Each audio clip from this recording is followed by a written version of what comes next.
नमस्कार दोस्तों, स्वागत है आपका मेरे चैनल शिखर कहानियों में। आज की कहानी है मुंशी प्रेमचंद के द्वारा लिखी गई खुच्चर। बाबू कुंदन लाल कचहरी से लौटे तो देखा कि उनकी पत्नी जी एक कुंजड़िन से कुछ साग भाजी ले रही हैं। कुंजड़िन पालक टेके सेर कहती है, वह 1.5 पैसे दे रही है। इस पर कई मिनट तक विवाद होता रहा। आखिर कुंजड़िन 1.5 ही पैसे पर राजी हो गई। अब तराजू और बाट का प्रश्न छिड़ा। दोनों पल्ले बराबर न थे। एक में पसंगा था, बाट भी पूरे न उतरते थे। पड़ोसी के घर से सेर आया। साग तुल जाने के बाद अब घाटे का प्रश्न उठा। पत्नी जी और मांगती थी। कुंजड़िन कहती थी, क्या आप सेर 2 सेर घाटे में ही ले लोगी बहू जी? खैर, आधा घंटा में वह सौदा पूरा हुआ और कुंजड़िन फिर कभी न आने की धमकी देकर विदा हुई। कुंदन लाल खड़े खड़े यह तमाशा देखते रहे।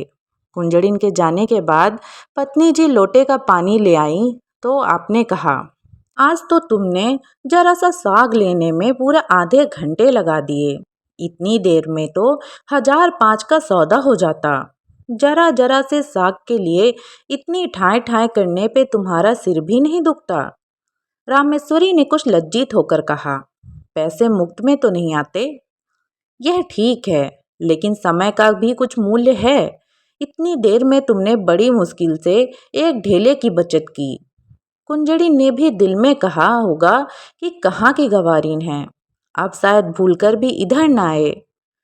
तो फिर मुझसे तो यह नहीं हो सकता कि पैसे की जगह ढेले का सौदा लेकर बैठ जाऊं। इतनी देर में तो तुमने कम से कम 10 पन्ने पढ़े होते। कल मेहरी से घंटे सिर मारे, परसों दूध वालों के साथ घंटों साथ किया। जिंदगी क्या इन्हीं बातों में खर्च करने को दी गई हैं? कुंदन लाल प्रायः नित्य ही पत्नी को सुपदेश देते रहते थे। यह उनका दूसरा विवाह था। रामेश्वरी को आए अभी 2-3 ही महीने हुए थे। अब तक तो बड़ी ननंजी ऊपर के काम किया करती थीं। रामेश्वरी की उनसे न पटी। उसको मालूम होता था यह मेरा सर्वस्व लुटाए देती है। आखिर वह चली गई। तब से रामेश्वरी ही घर की स्वामिनी है। वह बहुत चाहती है कि पति को प्रसन्न रखे, उनके इशारों पर चलती। एक बार जो बात सुन लेती, गांठ बांध लेती। पर रोज ही तो कोई नई बात हो जाती थी और कुंदन लाल को उसे उपदेश देने का अवसर मिल जाता है। एक दिन बिल्ली दूध पी गई।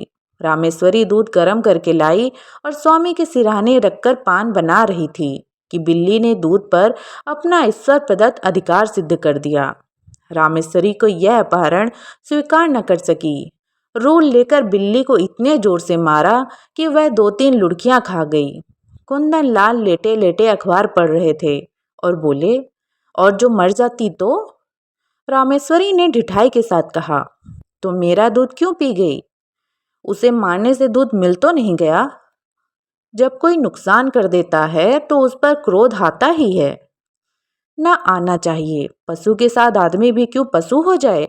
आदमी और पशु में इसके सिवा और क्या अंतर है? कुंदन लाल कई मिनट तक दया, विवेक और शांति की शिक्षा देते रहे। यहाँ तक कि बेचारी रामेश्वरी मारे ग्लानि के रो पड़ी। इसी भांति एक दिन रामेश्वरी ने एक भिक्षु को धुतकार दिया तो बाबू साहब ने फिर उपदेश देना शुरू किया। बोले, तुमसे ना उठा जाता हो तो लाओ मैं दे आऊं।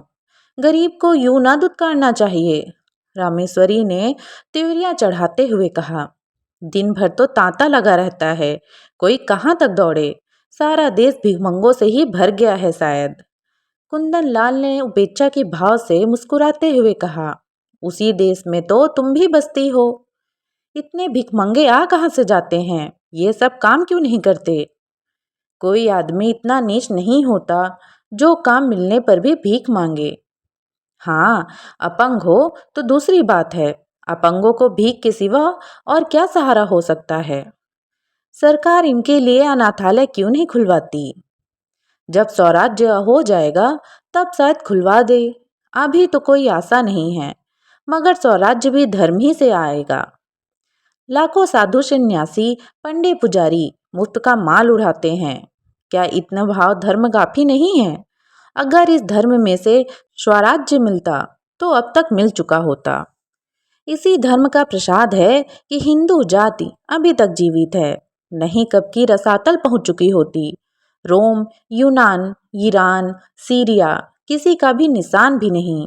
यह हिंदू जाति है जो अभी तक समय के क्रूर आघातों का सामना करती चली जाती है।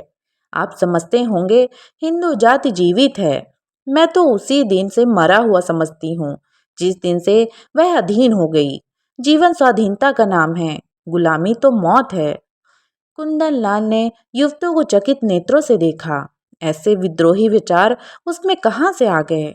देखने में तो वह बिल्कुल भोली थी। समझे कहीं सुन लिया होगा। कठोर होकर बोले, क्या व्यर्थ का विवाद करती हो?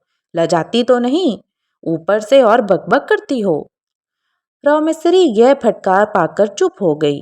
एक क्षण वहां खड़ी रही, फिर धीरे धीरे कमरे की ओर चली गई। एक दिन कुंदन लाल ने कई मित्रों की दावत की। रामेश्वरी सवेरे से रसोई में घुसी तो शाम तक सिर ना उठा सकी। उसे यह बेगार बुरी मालूम हो रही थी। अगर दोस्तों की दावत करनी थी तो खाना बनवाने का कोई प्रबंध क्यों नहीं किया? सारा बोझ उसी के सर क्यों डाल दिया? उसे एक बार पूछ तो लिया होता कि दावत करूं या ना करूं। होता तब भी यही जो अब हो रहा है। वह दावत के प्रस्ताव को बड़ी खुशी से अनुमोदन करती, तब वह समझती दावत मैं कर रही हूँ। अब वह समझ रही है मुझे बेगार ली जा रही है। खैर, भोजन तैयार हुआ। लोगों ने भोजन किया और चले गए, मगर मुंशी जी मुंह फुलाए बैठे हुए थे। रामेश्वरी ने कहा, तुम क्यों नहीं खा लेते? क्या अभी सवेरा है? बाबू साहब ने आंखें फाड़ कर कहा, क्या खा लूं? यह खाना है या बैलों की सानी? रामेश्वरी के सिर से पांव तक आग लग गई। सारा दिन चूल्हे के सामने जली उसका यह पुरस्कार। बोली, मुझसे जैसा हो सका बनाया। जो बात अपने बस की नहीं उसके लिए क्या करती? पूड़ियां सब सेवर हैं। होंगी। कचौड़ी में इतना नमक था किसी ने छुआ तक नहीं। होगा। हलवा अच्छी तरह भुना नहीं, कचैयां आ रही हैं। आती होंगी। शोरबा इतना पतला था जैसे चाय। होगा। स्त्री का पहला धर्म यह है कि वह रसोई के काम में चतुर हो। फिर उपदेशों का तार बंधा, यहाँ तक कि रामेश्वरी उपकर चली गई। 5-6 महीने गुजर गए। एक दिन कुंदन लाल के एक दूर के संबंधी उनसे मिलने आए। रामेश्वरी को ज्यों ही उनकी खबर मिली, जलपान के लिए मिठाई भेजी और मेहरी से कहला भेजा, आज यहीं भोजन कीजिएगा। वह महाशय फूले ना समाये, बोरिया बंधना लेकर पहुंच गए और डेरा डाल दिया। 1 हफ्ता गुजर गया, आप टलने का नाम ही नहीं लेते। आओ भगत में कोई कमी होती तो शायद उन्हें कुछ चिंता होती, पर रामेश्वरी उनके सेवा सत्कार में जी जान से लगी हुई थी। फिर वह भला क्यों हटने लगे? एक दिन कुंदन लाल ने कहा, तुमने यह बुरा रोग पाला? रामेश्वरी ने चौंक कर पूछा, कैसा रोग? इन्हें टहला क्यों नहीं देती? मेरा क्या बिगाड़ रहे हैं? कम से कम 10 की रोज चपत दे रहे हैं, और अगर यही खातिरदारी रही तो शायद जीते जी टलेंगे भी नहीं। मुझसे तो यह नहीं हो सकता कि 2-4 दिन के लिए आ जाएं तो उसके सिर हो जाऊं। जब तक उनकी इच्छा हो रहें। ऐसे मुक्तखोरों का सत्कार करना पाप है। अगर तुमने इतना सिर न चढ़ाया होता तो आज तक लंबा हुआ होता। जब दिन में 3 बार भोजन और 50 बार पान मिलता है तो इसे कुत्ते ने काटा है जो अपने घर जाए। रोटी का चोर बनाना तो अच्छा नहीं। कुपात्र और सुपात्र का विचार तो कर लेना चाहिए। ऐसे आलसियों को खिलाना पिलाना वास्तव में उन्हें जहर देना है। जहर से तो केवल प्राण निकल जाते हैं। यह खातिरदारी तो आत्मा का सर्वनाश कर देती है। अगर यह हजरत महीने भर भी यहाँ रह गए तो फिर जिंदगी भर के लिए बेगार हो जाएंगे।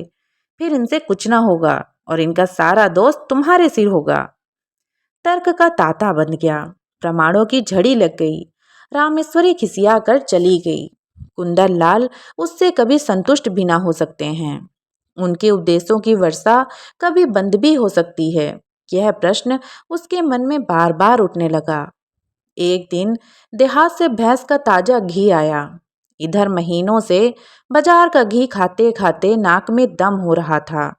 रामेश्वरी ने उसे खौलाया, उसमें लौंग डाली और कड़ाह से निकालकर एक मटकी में रख दिया।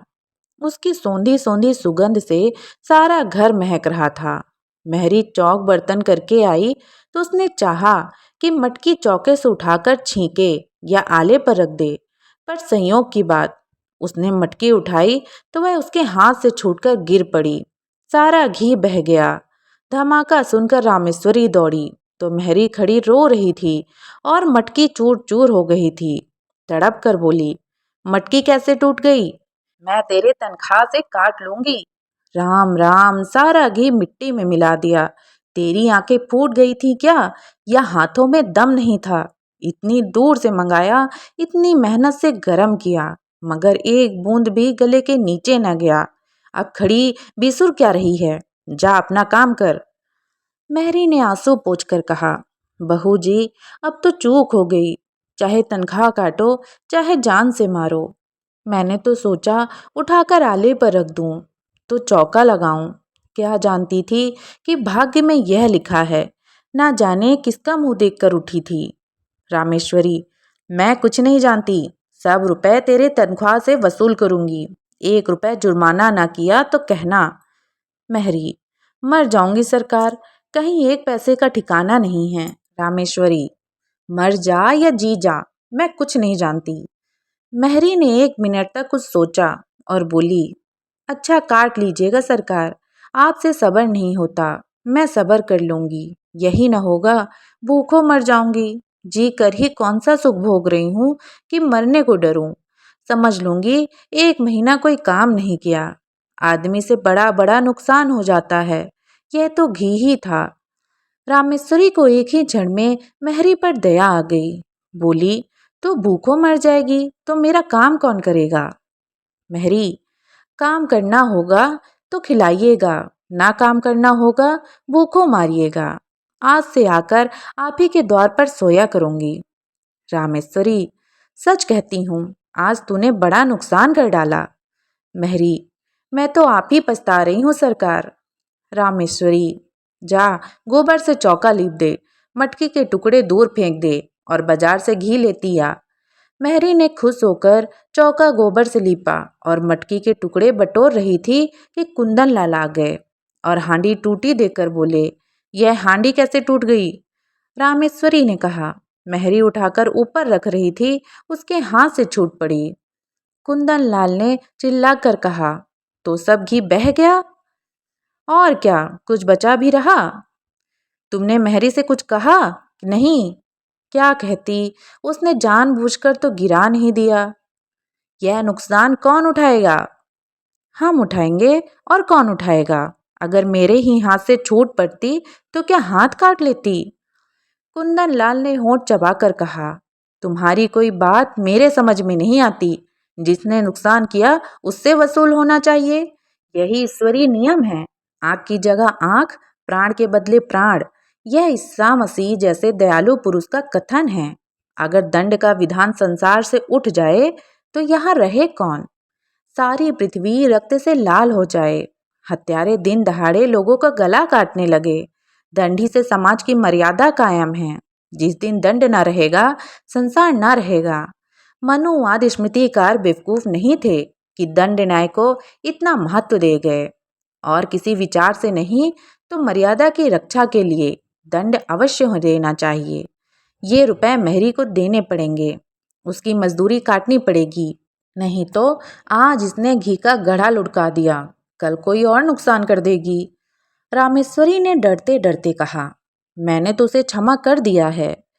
कुंदन लाल ने आंखें निकाल कर कहा, लेकिन मैं नहीं क्षमा कर सकता। मेहरी द्वार पर खड़ी यह विवाद सुन रही थी। जब उसने देखा कि कुंदन लाल का क्रोध बढ़ता जाता है और मेरे कारण रामेश्वरी को घुड़कियां सुनना पड़ रही हैं, तो वह सामने जाकर बोली, बाबूजी, अब तो कसूर हो गया।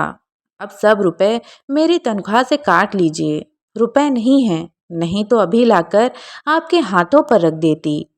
रामेश्वरी ने उसे गुड़क कर कहा, जा भाग यहाँ से, तू क्या करने आई? बड़ी रुपए वाली बनी हैं। कुंदन लाल ने पत्नी की ओर कठोर नेत्रों से देखकर कहा, तुम क्यों उसकी वकालत कर रही हो? यह मोटी सी बात है और इसे एक बच्चा भी समझता है कि जो नुकसान करता है उसे उसका दंड भोगना पड़ता है। मैं क्यों 5 रुपए का नुकसान उठाऊं? बेवजह क्यों नहीं इसके मटके को संभाल कर पकड़ा? क्यों इतनी जल्दबाजी की? क्यों तुम्हें बुलाकर मदद नहीं ली? यह साफ इसकी लापरवाही है। यह कहते हुए कुंदनलाल बाहर चले गए। रामेश्वरी इस अपमान से आहत हो उठी। डांटना ही था तो कमरे में बुलाकर एकांत में डांटते। मेहरी के सामने उसे रुई की तरह धुन डाला। उसकी समझ में ही नहीं आता था यह किस स्वभाव के आदमी हैं। आज एक बात कहते हैं, कल उसी को काटते हैं, जैसे कोई झक्की आदमी हो।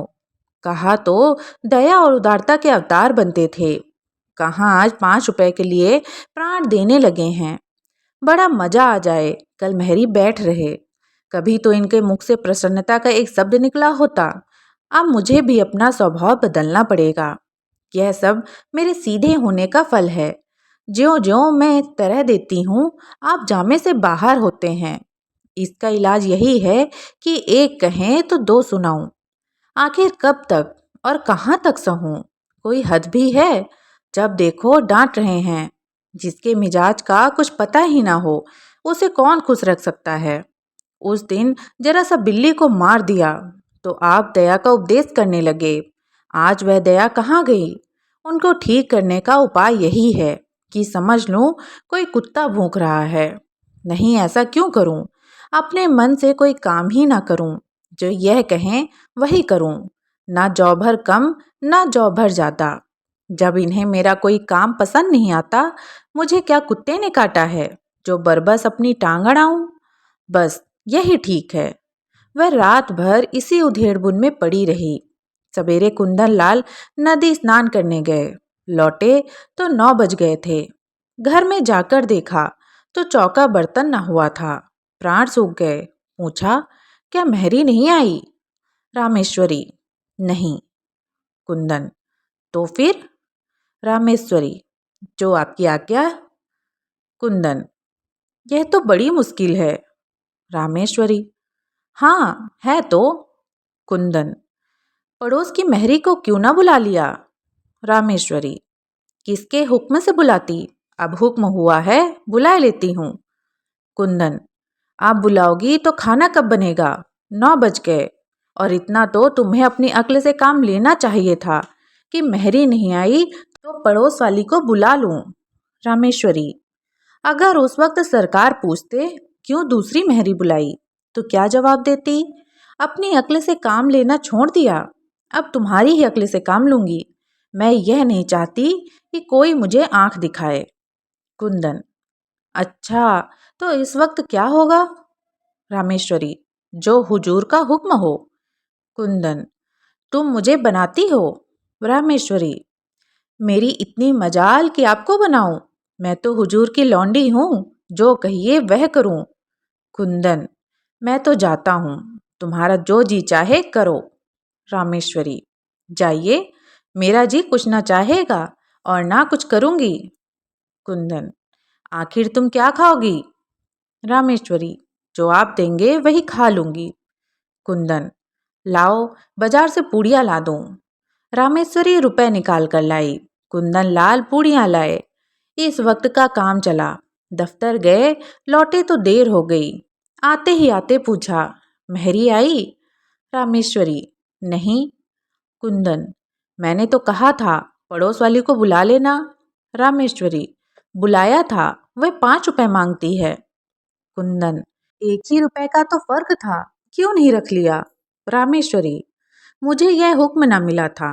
मुझसे जवाब तलब होता कि 1 रुपए ज़्यादा क्यों दे दिया। खर्च की किफ़ायत पर उपदेश दिए जाने लगते तो क्या करती? कुंदन, तुम बिल्कुल मूर्ख हो। रामेश्वरी, बिल्कुल। कुंदन, तो इस वक्त भी भोजन ना बनेगा? रामेश्वरी, मजबूरी है। कुंदन लाल सिर थाम कर चारपाई पर बैठ गए। यह तो नई विपत्ति गले पड़ गई। पूड़ियाँ उन्हें रचती ना थीं। जी में उन्हें बहुत झुंझलाए। रामेश्वरी को 2-4 उल्टी सीधी बातें सुनाई, लेकिन उसने मानो सुना ही नहीं। कुछ बस ना चला तो मेहरी की तलाश में निकले। जिसके यहाँ गए मालूम हुआ मेहरी काम करने चली गई। आखिर एक कहार मिला, उसे बुला लाए। कहार ने तो आने लिए और बर्तन धोकर चलता बना। रामेश्वरी ने कहा, भोजन क्या बनेगा? कुंदन, रोटी तरकारी बना लो, या इसमें कुछ आपत्ति है? रामेश्वरी, तरकारी घर में नहीं है। कुंदन, दिन भर घर पे बैठी रही, तरकारी भी न लेते बनी। अब इतनी रात गए तरकारी कहाँ मिलेगी? रामेश्वरी, मुझे तरकारी ले रखने का हुक्म ना मिला था, मैं पैसा धेला ज़्यादा दे देती तो? कुंदन लाल ने विविधता से दांत पीसकर कहा, आखिर तुम क्या चाहती हो? रामेश्वरी ने शांत भाव से जवाब दिया, कुछ नहीं, केवल अपमान नहीं चाहती। कुंदन, तुम्हारा अपमान कौन करता है? रामेश्वरी, आप करते हैं। कुंदन, तो मैं घर के मामले में कुछ ना बोलूं? रामेश्वरी, आप ना बोलेंगे तो कौन बोलेगा? मैं तो केवल हुक्म की ताबेदार हूँ। रात रोटी दाल पर कटी। दोनों आदमी लेटे। रामेश्वरी को तो तुरंत नींद आ गई। कुंदन लाल बड़ी देर तक करवटें बदलते रहे। अगर रामेश्वरी इस तरह सहयोग न करेगी तो एक दिन भी काम न चलेगा। आज ही बड़ी मुश्किल से भोजन मिला। इसकी समझ ही उल्टी है। मैं तो समझता हूँ यह समझती है कि डांट रहा है। मुझसे बिना बोले रहा भी नहीं जाता। लेकिन अगर बोलने का यह नतीजा है तो फिर बोलना फिजूल है, नुकसान होगा। बला से यह तो ना होगा कि दफ्तर से आकर बाजार भागूं। मेहरी से रुपए वसूल करने की बात इसे बुरी लगी और थी भी बेजा। रुपए तो ना मिले, उल्टे मेहरी ने काम छोड़ दिया। रामेश्वरी को जगाकर बोले, कितना सोती हो तुम? रामे, मजूरों को अच्छी नींद आती है। कुंदन, चिढ़ाओ मत, मेहरी से रुपए न वसूल करना। रामे, वह तो लिए खड़ी है शायद। कुंदन, उसे मालूम हो जाएगा तो काम करने आएगी। रामे, अच्छी बात है, कहला भेजूंगी। कुंदन, आज से मैं कान पकड़ता हूँ, तुम्हारे बीच में न बोलूँगा। रामे, और जो मैं घर लुटा दूँ तो? कुंदन, लुटा दो चाहे मिटा दो, मगर रूठो मत। अगर तुम किसी बात में मेरी सलाह पूछोगी तो दे दूंगा, वरना मुंह ना खोलूंगा। रामेश्वरी, मैं अपमान नहीं सह सकती। कुंदन, इस भूल को क्षमा करो। रामे, सच्चे दिल से कहते हो ना? कुंदन, सच्चे दिल से। तो दोस्तों, कैसी लगी आपको ये कहानी? कमेंट करके ज़रूर बताइएगा और मेरे साथ जुड़े रहने के लिए सब्सक्राइब करें मेरे यूट्यूब चैनल को। धन्यवाद।